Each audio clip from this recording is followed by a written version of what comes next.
Ballı turp.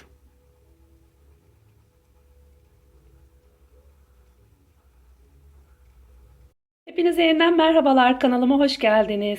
Kışın öksürük, kuru öksürük ve grip için bir tarifim var. Benim yapmış olduğum, kızıma yapmış olduğum bir tarif. Öksürüğe gerçekten iyi geliyor, öksürüğü kesiyor. Mutlaka siz de duymuşsunuzdur bu tarifi.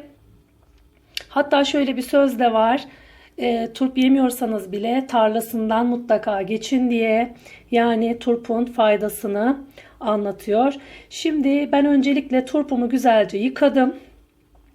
Şimdi bu baş kısmından keseceğim. Bir kapak açacağım ve içerisine bal ilave edeceğim. Evet, baş kısmını kestim. Şimdi içini bir bıçak yardımıyla oyacağım. Evet, bıçak yardımıyla turbumun içine oydum. Bal girecek kadar. Çok fazla da oymuyorum ki balla turp iyice özleşsin. Şimdi böyle altına bir bardak koyuyorum ben.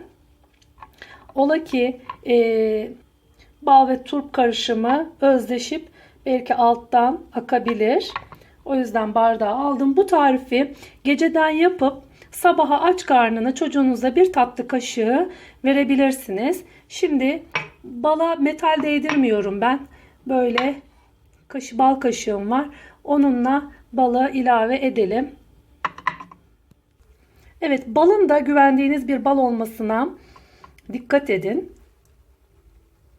Şimdi balımı ilave ettim. Bu 5-6 saat turpla bal iyice özleşecek.